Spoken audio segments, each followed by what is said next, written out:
pues no hay agua. No hay agua en varios estados de la República Mexicana, no hay agua en varias alcaldías, no hay agua en varias colonias. Muchos han sufrido el problema del agua desde hace mucho tiempo y para muchos es una novedad. Y uno dice, ay, no hay bronca, me voy a bañar al gimnasio. No, al rato igual y no hay agua en el gimnasio tampoco. Ni en la casa de la abuelita, ni en la casa de... No hay agua, tenemos una bronca con el agua. Nuestra jefa de información, Diana Alcaraz. Querida Diana, ¿cómo estás? Buen día. Hola Luis, buenos días a todos los que nos ven y nos escuchan. Y sí, no hay agua ni en México y digámoslo también en el mundo, Luis. O sea, México no nada más es el único país que está sufriendo en esta época y en años anteriores por la falta de agua. Claro. Y entonces, pues, como dices tú, ¿qué vamos a hacer, no? Y sí, apenas la Conagua daba información acerca de cuál es la cantidad de agua que tiene el sistema Cutzamala, que es el que abastece al Valle de México y a la Ciudad de México. 39.8% de su capacidad se encuentra actualmente. 39.8%. Y decir que, Luis, que el sistema Cutzamala abastece aproximadamente a 5 millones de habitantes, tanto en la Ciudad de México como en el Estado de México. Y pues también lanzaban la alerta, ¿no?, del día cero, que era lo que tú también ya nos adelantabas, el día cero, el 26 de junio. ¿Qué es lo que ocurre en esta fecha? Si es que los niveles del agua continúan bajando por falta de lluvia. Pues declaran el día cero. ¿Y qué es lo que pasa? La Conagua se va y tiene que seguir un protocolo que ellos ya manejan. ¿Y qué es lo que pasa? No va a haber agua para uso doméstico, para la industria, y solamente lo que han llamado mediáticamente el día del apocalipsis. Exactamente. ¿Por qué? Porque el agua solamente quedaría para cuerpos de emergencia y para hospitales. Oye, ¿cuáles son los más afectados? Porque entiendo que hay una sequía extrema, una sequía extraordinaria, una sequía excepcional, una cosa por el estilo. ¿Cuáles son los más afectados? Estados. Pues los estados del país que actualmente a principios de este año empiezan con estas sequías son los del norte del país. Estamos hablando de Chihuahua, estamos hablando de Nuevo León. El año pasado, recordemos, la falta de agua que tuvo el estado. Tenemos también el estado ya un poco más al centro, en Querétaro, en Hidalgo. Los estados que pues más o menos sí tienen afectaciones, pero no tanto es en el sur del país. Lo que es Quintana Roo, Yucatán, son los que pues están pues sorteándola un poco mejor, ¿no? Pero el norte y el centro del país son los que han sufrido más están sufriendo más por esta falta de agua. Veíamos estos datos que nos compartías, Diana, de el mismo monitoreo de sequía de la Conagua. Sí. Son datos oficiales y ahí se ve el mapa de México de una manera pues brutal, porque está casi todos en amarillo, en rojo, son amarillo una sequía, rojo sequía extrema, etcétera. Si acaso se salva Quintana Roo, ¿no? Exactamente, sí, que es el sur del país. O sea, porque todos tienen algún grado de sequía. Todos tienen algún grado de sequía. Y Luis, es importante mencionar, o sea, ¿por qué no hay agua? Pues porque ya no hay suficiente para la cantidad de habitantes que hay en el país, incluso en el mundo. Pero un dato importante que también pudimos recabar es que mucha agua que llega aquí, vamos a hablar de la Ciudad de México, se pierde por las fugas. 40% del agua que llega aquí a la Ciudad de México se pierde por las fugas. Esta es información de aguas de aquí de la Ciudad de México, y aproximadamente un 30% en el país. ¿Por qué? Pues porque las tuberías no están completamente actualizadas, porque son completamente viejas. Y aparte, pues también el mal uso que tenemos en el agua, ¿no? O sea, no tenemos en México la cultura de ahorrar agua, de reciclar el agua, de poder utilizarla de diferentes formas, y pues de esta manera pues nos estamos acabando el agua. Y está con nosotros uno de los fundadores de Ciudad Posible. Él fue director de agua y potable, drenaje y saneamiento aquí en el Valle de México.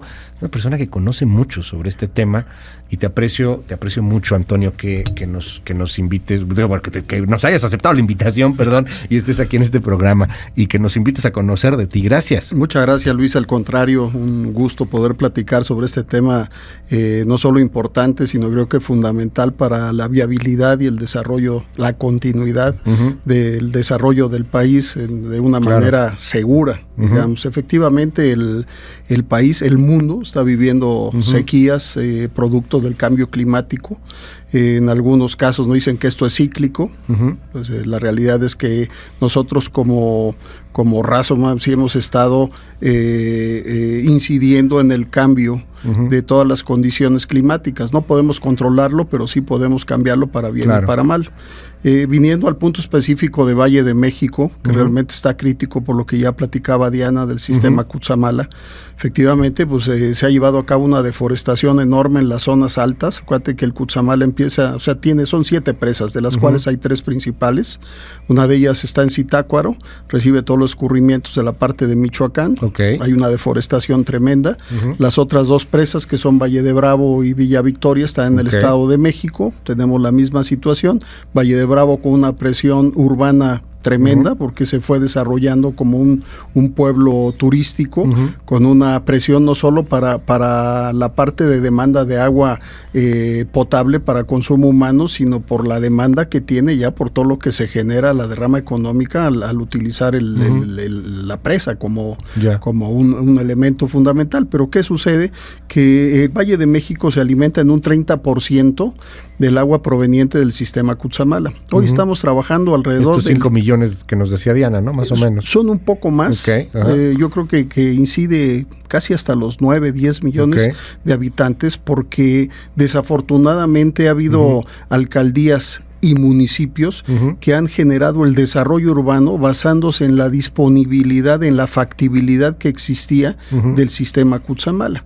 No se fue construyendo infraestructura para poder sustituir esas aguas superficiales. Esto que me dices es bien interesante, Antonio, porque tiene que ver de alguna u otra manera que hemos crecido a lo tonto en esta ciudad. O sea, esto que con lo que comenzabas, la deforestación que se va haciendo, el hecho de que pues, se vaya construyendo. La Ciudad de México necesita vivienda, o sea, eso es cierto, somos muchos los que estamos aquí, necesitamos vivienda, y se empieza a construir, y construir en la Ciudad de México vivienda es un gran negocio, porque hay poca vivienda nueva. Exacto. Entonces tú construyes un departamento que a lo mejor en un estado como San Luis Potosí te costaría menos de $1 millón, aquí está en 5. Así es. O sea, es un gran negocio, sí tiene que ver el tema inmobiliario. Desde luego, y tiene que ver la falta de planeación, la falta de controles. O sea, no toda la ciudad, no todo el Valle de México es zona de recarga. Recuerda que pues, era una zona lacustre, donde estaba el lago, pues no hay recarga, es una zona impermeable. Pero toda la parte de las zonas altas, las montañas, los cerros, o sea, hoy te acercas a la Jusco, al Cerro del Judío, en fin, todo está invadido. Vas hacia Milpalta, todo está invadido. O sea, ya no hay zonas de recarga. ¿Qué hicimos? Pavimentar y con esto incrementar la velocidad con la que bajan los escurrimientos de las zonas altas para llevarlos al drenaje. ¿Qué es eso de una zona de recarga? Donde tienes los materiales que permiten la infiltración hacia el acuífero subterráneo, o sea, que sean permeables, materiales permeables que permiten esa infiltración. Cuando tú tienes el monte, tienes el bosque en condiciones normales, los escurrimientos no se llevan a cabo con una gran velocidad. Siempre hay un freno que permite ir llevando estos escurrimientos para que haya infiltración. Hoy en día el escurrimiento baja, agarra la avenida X y baja con una velocidad tremenda hacia las partes bajas y vienen los encharcamientos, inundaciones. Porque pavimentamos lo que era el cerro. Pavimentamos todo. O sea, el monte lo hicimos colonia. En lugar de aprovechar en todas esas zonas que teníamos justamente para recarga, haberlas conservado. Hoy tú, si has ido a la Jusco últimamente, pues es una zona de invasión permitida y que obviamente tiene una carga política para uno y para otro, pero a final de cuentas pues estamos dejando a la ciudad sin zonas buenas para poder manejar el agua de lluvia. Ahí estamos hablando de la Ciudad de México porque vivimos en la Ciudad de México y por la importancia de la capital, pero ya nos comentaba también Diana Alcaraz hace unos momentos, o sea, a ver, hay broncas en toda la República Mexicana, o sea, lo que está pasando en Querétaro, por ejemplo, lo que está pasando, bueno, Hidalgo está muy cerca, Querétaro también, pero en el norte, Nuevo León, que trae sequías brutales, el año pasado se quedaron sin agua durante pues casi 2 meses. ¿Por qué pasa allá? ¿O por qué está pasando en todo el país? Lo mismo, estábamos apostando en el Norte Monterrey, por ejemplo, que todo venía de la presa se seca por falta de lluvias, pero no tienes infraestructura suficiente para poder extraer del acuífero. Lo ideal no es extraer del acuífero, o sea, en la ciudad sabemos los hundimientos que genera, etcétera, pero hoy en día, ante la falta de agua al sistema Cutzamala, lo único que nos queda es extraer del acuífero.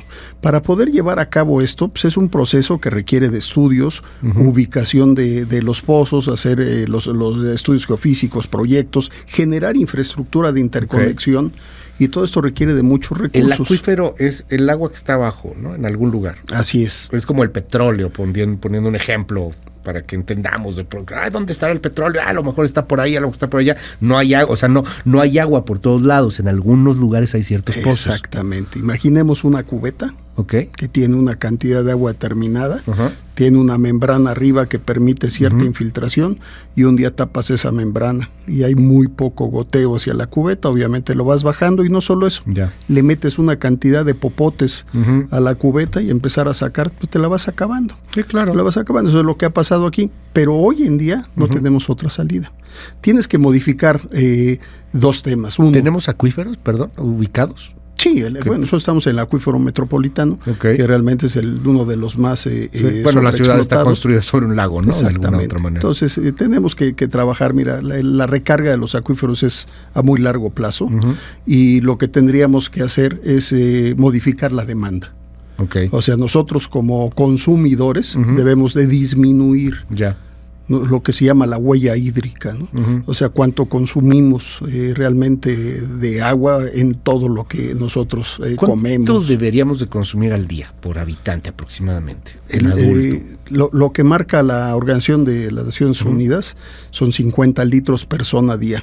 Como 50 litros, 2 garrafones y medio. 2 garrafones, y esto es para consumo, para vivir, digamos, en condiciones. Lavar los trastes, ir al baño, bañarte. En ciertos lugares considera 150 litros y tenemos zonas donde tienes 300, 500 litros persona. ¿Por qué cambia? Por la disponibilidad que tienes por la forma de vida que se tiene en cada una de las zonas, que todo tiene que ver obviamente con la cuestión económica, el poder adquisitivo, y hay lugares donde la gente, a pesar de la crisis que vives, pues sigue regando los jardines, sigue lavando las banquetas a manguerazos, en fin, ves un dispendio que... Es que la verdad no estamos acostumbrados a cuidar el agua, ¿eh? O sea, en México muchas personas no están acostumbradas o no estamos acostumbrados a cuidar el agua. Me llama la atención porque mucha gente tiene sus cisternas y a lo mejor viven poquitos en la casa y luego no se dan cuenta que no ha caído agua en la cisterna. Exacto. Y que sus vecinos no tienen agua, pero pues ellos sí tienen una cisterna. O sea, está un poco cañón cambiar la mentalidad de muchos, particularmente en las ciudades. Muy difícil, hay que trabajar sobre todo con los niños y con los jóvenes. Llevábamos años trabajando con programas de cultura del agua en las escuelas, desde kinder, primarias, secundarias. Se ha perdido este tema, se ha dejado en el olvido, hay que retomarlo. Es fundamental que los jóvenes recapaciten y apoyen en estos cambios de conducta que se requieren. Ya gente mayor y demás, hay gente que le cuesta trabajo cambiar esos hábitos. De hecho, las casas están diseñadas para que no cuides el agua. O sea, te dicen, pon una cubeta, pero mi regadera, pues ¿cómo le atino a la cubeta? No, realmente, dice, cambia los dispositivos, perfecto. Hay gente que ya no puede cambiarlos por las condiciones económicas, por lo que tú quieras. Y la ciudad fue diseñada para consumir agua, no había problemas de agua. Y fue diseñada, ya ha sido diseñada para que saquemos el agua de lluvia cuanto antes, que no nos moleste, no nos vayamos a mojar los pies y a inundar, mejor lo sacamos. Ahora estamos en una dinámica que tiene que ser completamente inversa. ¿Cómo aprovechamos el agua de lluvia? ¿Cómo saneamos el agua para darle un reuso efectivo? ¿Cómo cambiamos en los reglamentos de obra para que tú tengas en los grandes desarrollos una doble línea donde realmente los sanitarios y todo esto funcione con agua tratada? Claro. Y el agua potable sea únicamente para consumo humano. Nosotros acabamos el agua en tierra, o sea, pues sí, es la ciudad, ¿no? Entonces las inundaciones, encharcamientos, todo esto que nos estás contando, pues todo es agua, la basura, literal, o sea, se fue, se desperdició. Dime algo, el tema de poder tener más agua tiene mucho que ver con la lluvia, entiendo, en estos momentos. Hay una idea que surgió ahora, hace un año, cuando fue la bronca de Monterrey, y decían, vamos a bombardear las nubes, ¿no? ¿Funciona eso? ¿Tiene algún sentido? No hay. Ya ves que se hizo también aquí en Cutzamala. Yo les decía que era más bien, es un acto de desesperación más que de solución. O sea, mejor báilale a Tlaloc. Sí, lo mismo. Exactamente, o sea, esto con una tecnología superior que el baile, pero a final de cuentas es lo mismo, es un desperdicio de recursos, no te lleva nada porque tú puedes bombardear la nube que está aquí, pero resulta que el dios Eolo decide moverla hacia otro lado y la lluvia no cayó donde tú querías. Fue lo que pasó con Saltillo, de hecho. O sea, que bombardearon la nube y les llegó a Coahuila y los coahuilenses, gracias. Eso es un tema, así funciona esto, no puedes garantizarlo. No, la realidad es que tu solución es en la restauración de cuencas. Evita la deforestación, recupera las cuencas, pon orden en el desarrollo, evita todo este tema que genera realmente el caos que estamos viviendo. Recordemos que los bosques son las fábricas de agua. Sí, claro. Si no cuidamos los bosques, no va a haber agua. Esa manera, Antonio, gracias, o sea, de verdad, gracias, lo entendemos de esa forma. Los bosques son la fábrica de agua y nos acabamos los bosques. Tala, pon un desarrollo, pon otro, un centro comercial gigantesco, dale en la torre. Pues sí, se ve bien padre y nos sentimos seguros, porque cuando estamos en un centro comercial nos sentimos seguros, más en un país tan inseguro como este. Pero mira la bronca que tenemos. Hablan del apocalipsis. Los medios somos a veces muy exagerados, es cierto, se busca sensacionalismo, sí, de pronto, pero ¿qué tan cierto es esto de que si no llueve, si no logramos algo el 26 de junio, ¡pum!, ya no hay agua? El 26 de junio, si no llueve, se acaba la posibilidad de que venga agua de Cutzamala hacia el Valle de México, lo cual incrementaría los problemas que hoy ya se viven. ¿Cómo tienes que distribuir agua hoy a las zonas que se alimentan fundamentalmente el Cutzamala a través de pipas? Y no en todos lados puedes estar, porque justamente como ha sido una, no digamos invasión, un desarrollo fuera de control sobre los cerros, tienes unas pendientes que difícilmente puedes meter una pipa que lleva 10 toneladas de agua más el peso del vehículo, pues se va al barranco, ¿no? Es difícil llevar agua muchas veces a esos puntos donde no les vas a dar, hay que buscar elementos diferentes. La gente lo primero que busca, pues obviamente esto es vital, es un derecho, más allá de eso es que sin agua pues no vives. No vives, o sea, por eso se llama desierto, ¿no? O sea, el desierto es enorme, pero pues viven ahí unas víboras. ¿Qué nos queda? Se acabó. Uno, lo que estamos buscando como ciudad posible, ya lo ha manejado el ingeniero Lueges, que el gobierno federal saque la declaratoria de emergencia, lo que se trabajaba con el ya inexistente Fonden, pero de alguna manera buscar recursos que apoyen tanto a la Ciudad de México como a los municipios de la metrópoli para poder generar, en este caso, algo que no es lo más sustentable. Pero necesitamos pegarle al acuífero, que va a ser la única salida. Necesitamos sacar agua perforar de la cubeta. No hay de dónde más dar. Generar infraestructura que te permita hacer mejores interconexiones. Y lo que mencionaba Diana, que es muy importante, tienes que trabajar en la atención más rápida de la reparación de fugas, tienes que cambiar toda esa red, en fin, hay que meterle dinero a algo que políticamente no se ve. El dato que daba Diana la verdad, no es escozor, me da coraje. Son 40% del desperdicio del agua se va en fugas. Digamos que todo lo que se paga, todo el esfuerzo que se hace en Cutzamala representa el 30%. Todo ese esfuerzo de agua que viene aquí es equiparable a lo que se pierde. Híjole. Bueno, vaya dato. Oye, te quiero agradecer muchísimo que estés con nosotros. Tenemos muchísimos comentarios. Déjame compartir rápidamente algunos de ellos aquí que llegan al auditorio. 5571-131337. Dicen aquí, uno de los problemas luego es que los restaurantes, por ejemplo, no arreglan los fregaderos. Por ejemplo, yo trabajé en un restaurante, me dice aquí, toda la noche goteando con chorro, y como luego el gobierno no hace revisiones ahí, no pasa nada. O sea, miren nada más, ¿no? Efectivamente. Luis, yo sí reciclo el agua. Cuando lavo, uso el agua de lavado para limpiar los pisos de mi casa. Pero es bien distinto, que, o sea, es muy difícil que mucha gente haga esto, al revés. Sí. Por desgracia. Yo que es difícil ahorita. Si esta crisis sigue, va a ser algo más frecuente, Luis. Ojalá que se haga. Es que tenemos que cambiarnos la mentalidad también. Digo, más allá de que los gobiernos y los políticos y todo. Esto es a nivel individual, personal. Sí, claro, sí, es de conciencia. Aprovechando el tema de la escasez de agua en el país, se me hace necesario recordar que había apoyos en el campo para racionalizar el agua. Y nos preguntan aquí un poco, creo que vale la pena, ¿cómo estamos en los almacenajes de agua en el país? Mira, o sea, las presas sí. A nivel nacional están sobre el 50%, todas las presas están abajo de su promedio. Ahora, hay algo interesante y justamente tiene que ver con el agua dulce que se utiliza para riego agrícola. Ahí se consume cerca del 70%, 75%. Wow. Tenemos que tecnificar el campo, se tiene que cambiar la dinámica que venía existiendo desde la época de la Revolución, con los distritos de riego, sí, en fin, donde se fueron dando títulos y hay un manejo desmedido que ya no se puede permitir a estas alturas que vivimos. Dime algo para cerrar, Antonio. Tengo muchísimos mensajes en el 5571-131337, pero quisiera que cerráramos con un asunto bien complejo, y es que como siempre esto termina fregando a los más pobres. O sea, el tema de si tú tienes lana, pues igual todavía puedes pagar la pipa. Nos mandó ahorita información. Mira, tenemos en Oaxaca una pipa te está saliendo en 1,700 pesos. En Nuevo León hay hasta de 3,000 pesos. Y aquí en Cancún 2,000 pesos. Y aquí en la Ciudad de México entre 1,200 y 1,500 pesos.